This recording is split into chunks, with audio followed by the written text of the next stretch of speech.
Welcome, beautiful soul, to my YogaVibe mini sessions. I'm going to do a little yin session. Now, yin yoga is all about holding poses, and I see it as an invitation for your body to release and open up.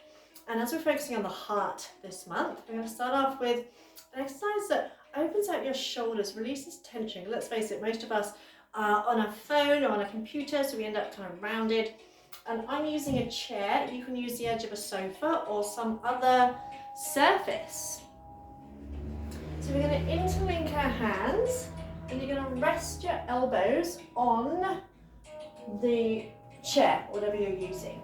And then walk your knees back, rest your forehead. Now you can either rest your forehead on the chair, or you can let it hang down. You can even bring your palms into prayer position and take your hands behind your head and walk your elbows forward a little bit more. I'm going to stay here for about 5 or 6 nice deep breaths, maybe a little bit longer. So you stay where you are, even as I move so that I can talk to you. I want you to breathe as deeply as you can. Relax your belly and bring in the affirmation, my heart is open. The heart chakra is also associated with the element of air, which is associated with breathing. And breathing is the ultimate act of giving and receiving. And so many of us are good at giving, not so good at receiving. And that is the whole cycle of life, giving and receiving. And yet we're told all these stories as we're growing up, things like, oh, it's better to give than receive. You know, it's selfish to want more than you need, and all this kind of stuff. And we can literally become blocked because of it, because life is one big flow, giving and receiving, constantly giving and receiving. And so this also helps to release tension in your shoulders from all that sitting that we tend to do. You also may discover that each time you breathe out, you release tension you didn't even know that you were holding. I want you to think of lifting your tailbone, sticking your bottom out as if you're doing a cat flex, and allow your shoulder blades to melt down towards the back of your heart. My heart is open. And you can even bring in some visualization here. You can imagine a circle of green light energy in the center of your chest. And imagine that circle of light getting brighter and more vibrant with each breath. Now always remember that what we send out, we get back 10 times over. And often we block our own flow by resenting others. Even simple things, and I used to do it as well, even simple things like resenting people who are rich, assuming that all people who are rich are selfish and greedy, and all that kind of thing. And that can block our own flow. So having an open heart is about being compassionate towards ourselves and other people. Because it's human nature to judge. We do it all the time. It's part of our survival mechanism. So it's not about making yourself wrong. It's about noticing those judgments and knowing that you don't have to go with them. You don't have to believe them. So you may notice you make a judgment, and then you can say, well, actually, I choose not to believe that. I choose not to see that. Because what we believe, we see. We kind of think, I'll believe it when I see it, but actually it's a case of what we believe, we see. So if we believe that the majority of people are selfish and unkind, those are the kind of people that we're going to attract into our life. If we believe that people are inherently good and loving, that's what we're going to attract into our life. As you breathe in, feel the back of your heart expanding. As you breathe out, feel the front of your heart melting towards the floor. Yeah, this is a kind of stretch that you can hold literally for 5-10 minutes should you wish. If you can lift your tailbone even more, dropping your belly down towards the floor. And just kind of shift the weight back into your hips, as if someone's gently drawing your hips backwards. If you've got quite tight shoulders, it might feel mildly uncomfortable, so that's when it's really important to keep the breath flowing, to use the breath as a guide. My heart is open. Just taking a couple more breaths. Just noticing how you're sinking a little bit more and deeper down into the pose.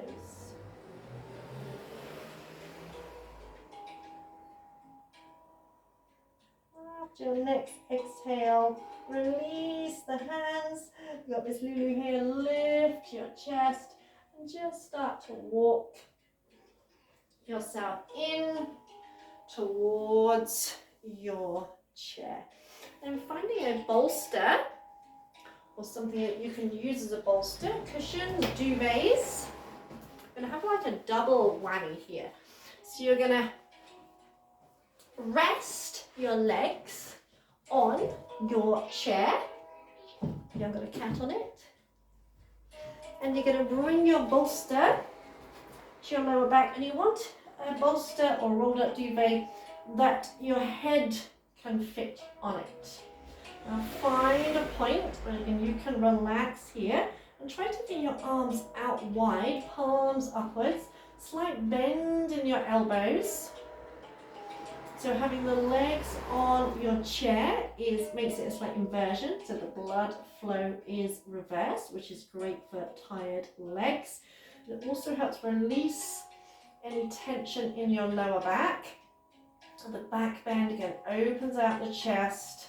So the first one we did was also a back bend and releases tension in the shoulders, but it's a little bit more active, whereas this one is totally passive in that once you're in the position, you just want to relax, completely let go. Now let me tell you a little secret. When I first tried yin yoga, I hated it because I was like addicted to really powerful, dynamic, physical practices, and I found it really difficult to just be still.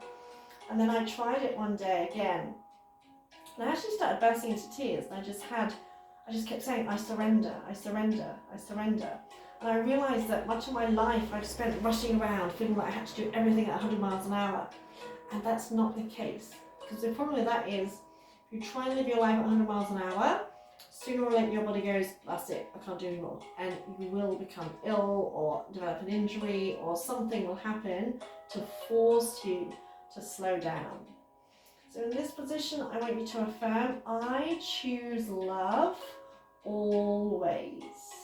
I choose love always.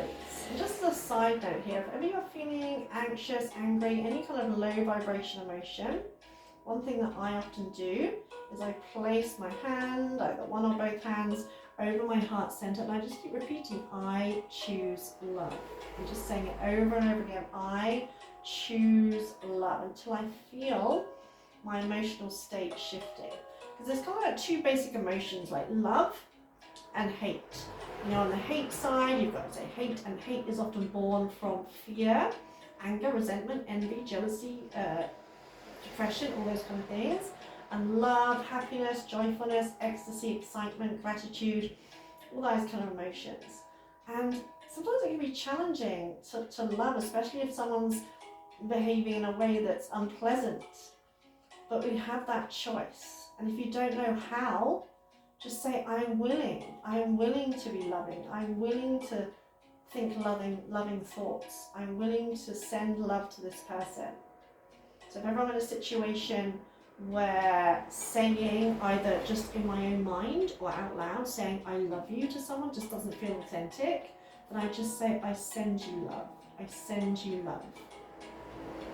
But being willing, having the intention, is the most important thing. The most important thing.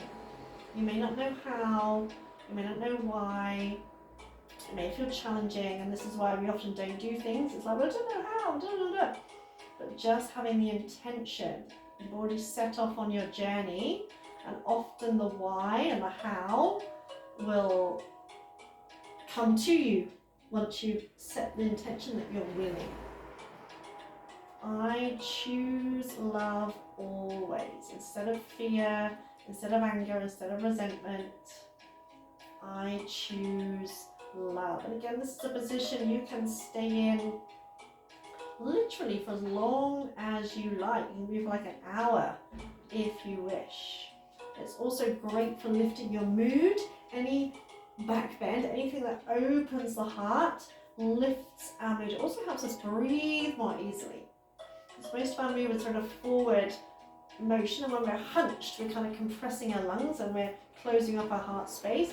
Here, we're like totally vulnerable, totally open. And that can feel challenging to begin with. You can feel a little bit vulnerable. It can feel a little bit of resistance, or a lot of resistance. Remember, affirmations about what you want to be true. Speak only that which you want to be true. You might even kind of feel the blood, the reversal of blood in your legs. So if you suffer with things like restless legs, that kind of thing, anything where your feet is above your heart will help release some of that. And each time you breathe out, you'll feel your shoulders relaxing even more, your arms relaxing even more. You might even notice you can breathe even more deeply, because as you relax your muscles, you're also relaxing your intercostal muscles, the muscles that move your ribs. So you might find you can breathe even more deeply.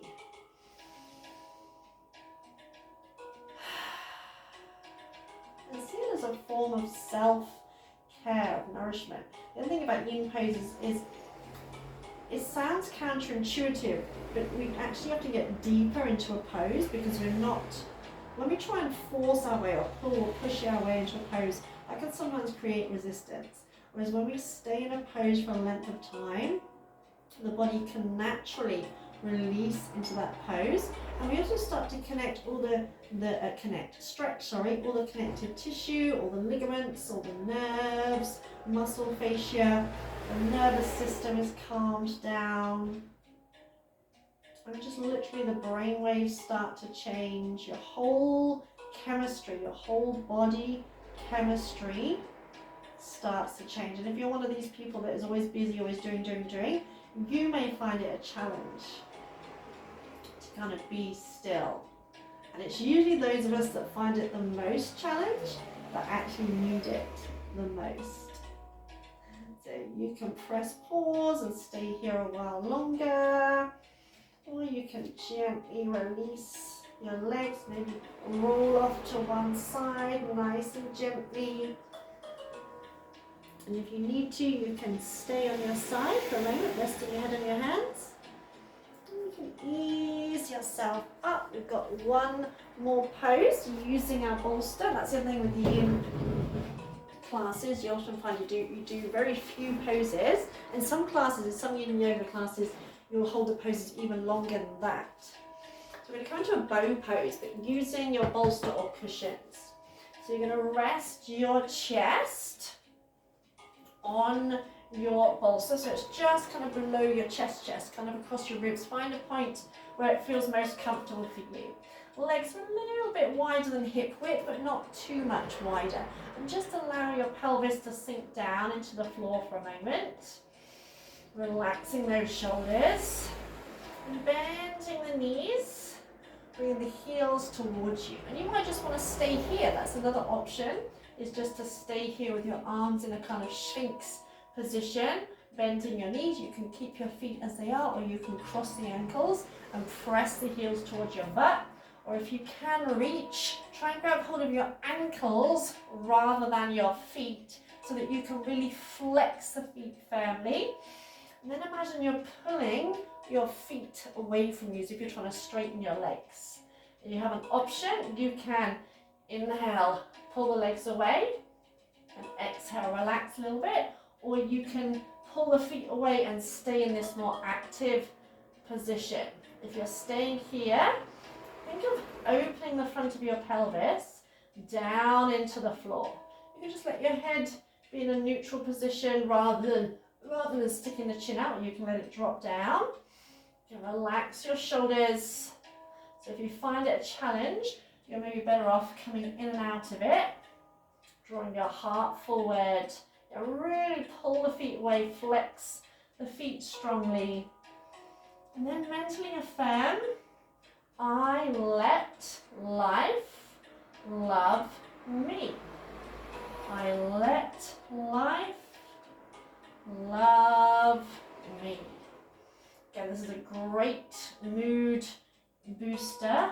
It can be quite a challenge, especially if you're a little bit stiff in your shoulders or whatever. That's why I like it on the bolster, because you're still getting the shape of the bow. Just make sure your knees don't go any wider than hip width. Keep your knees at least hip width, no wider than that. And allow the front of your pelvis to melt down into the floor. Stretching out the front of the thighs, leading with your heart. I let life love me. This is a slightly more active pose than the previous two, so it can be quite energizing, especially if you stay and hold it. I let life love me.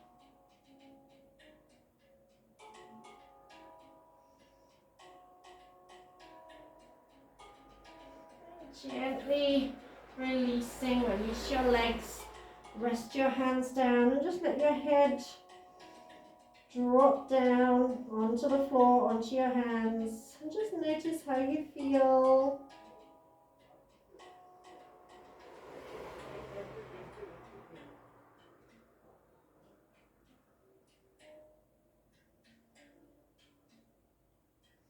And press yourself back into a child's pose.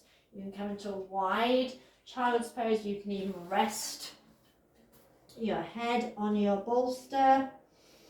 And take a good few breaths here. It's always good to do this position after bow pose, so you kind of like counter pose.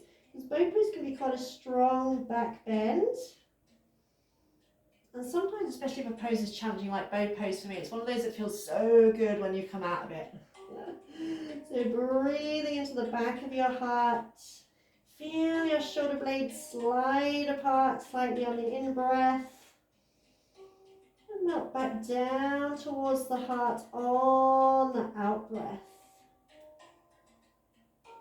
And whilst you're here, affirm, my heart is open. I choose love always. I let life love me. My heart is open. I choose love always. I let life love me.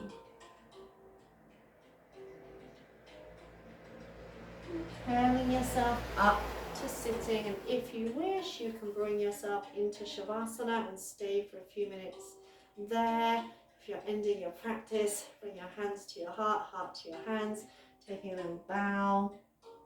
And sometimes, especially if you've been feeling quite anxious and quite adrenal overload, or especially when you're fatigued, yin yoga is perfect for those times when you really feel drained and your head is all and you want to come back to a space of calm and of peace, and you want to do a practice but just really don't feel like doing an energetic practice. And say I was someone who was totally addicted to all high-powered practices, and now I do enjoy when I feel the need a few minutes spent in yin yoga poses. I hope you've enjoyed this. If you have any questions, any comments, if you're on YouTube, don't forget to subscribe. And so much love to you. I'd love to hear your experiences, and I hope you enjoy it as much as I enjoy sharing it. Namaste.